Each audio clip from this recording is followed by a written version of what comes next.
Welcome to the Creative Plan Podcast Network. Join us as we share our favorite RPGs, one-shot games, tabletop games, reviews of items, and convention panels, and other exciting things that we run into from time to time. Sit back and enjoy the show. Hi, this is Kelly, aka Trixie from Ragnarok and Roll, a Scion to Ragnarok story, and Tilda Wimblewick from D&D Journey of the 5th Edition. First off, I would just like to say thank you to everyone for listening to our varied adventures, as well as for rating us on iTunes and RPGpodcast.com. If you haven't rated us yet, we would greatly appreciate it if you could.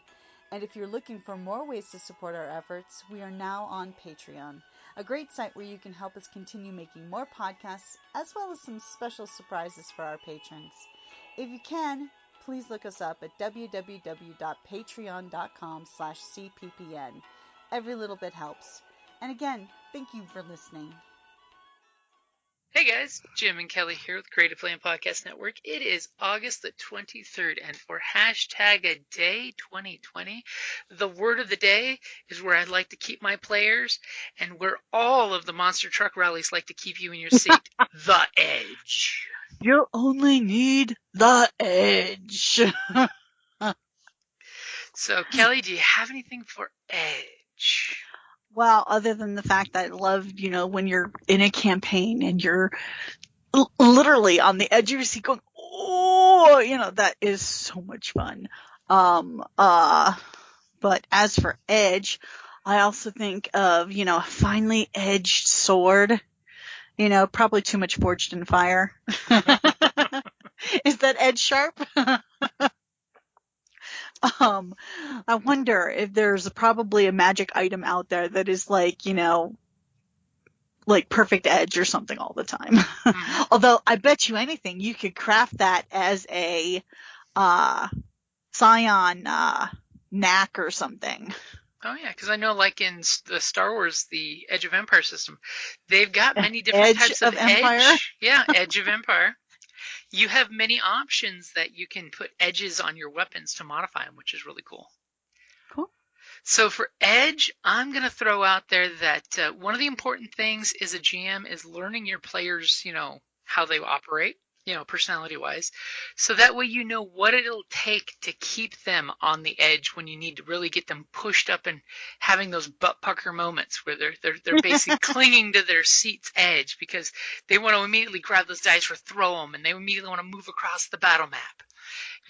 One of those things is you need to find out what they care about, and of course, constantly threaten it, because that's what you do. But not so much as that becomes something that becomes so passé that they no longer get that edge of excitement when you're using the cutting edge on them.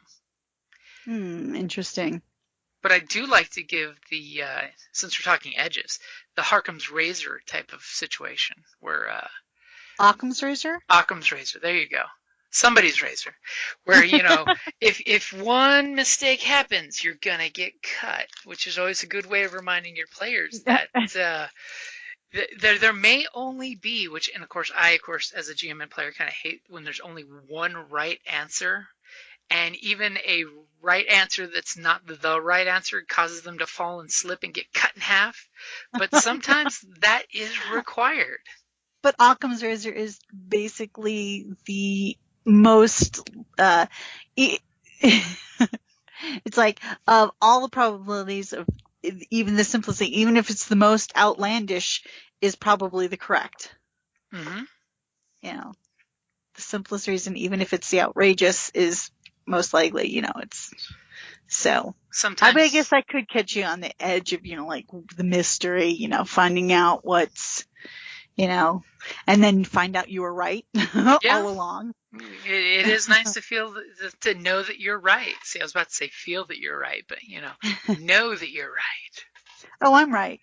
I married you, didn't I? Oh. Now you're I live bringing life up, on the edge. now you're bringing up tomorrow's, which is humor. Oh, really? Yeah.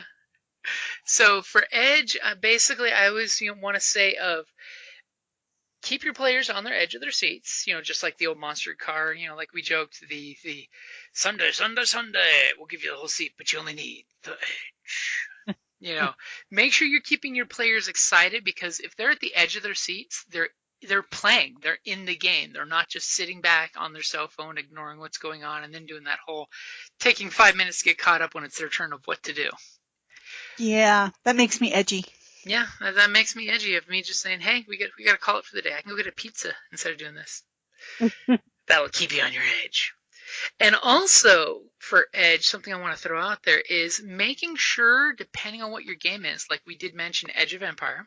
So if you're a space scoundrel crew, you should always be on the edge of civilized space. You should be in the old west towns, not in New York City type of space. Fringe towns, and sort of like Firefly. Yeah. They tend to, That's where they don't cool want to action be in Alliance territory. They want to be out of the heavily regulated and Alliance fringe establishment areas. Yeah. Just like with fantasy settings, you want your players to be on the edge of the wilderness, where wilderness and civilization comes together. I mean, granted, you can totally have urban encounters and urban adventures, but it's always more fun when you have to go out into the wood, the deep dark woods, outside the little speckles of civilization.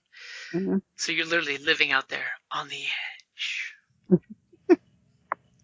So do you have anything to wrap up Edge there? Nope. I think we've gone over the edge. Okay, so just make sure to keep your weapons with a keen edge.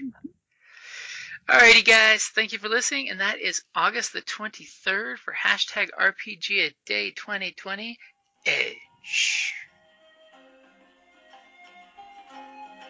Thank you for listening to the Creative Play and Podcast Network, and feel free to enjoy our other shows such as D&D Journey of the 5th Edition and Scion Ragnarok and Roll, a Scion hero to Ragnarok story.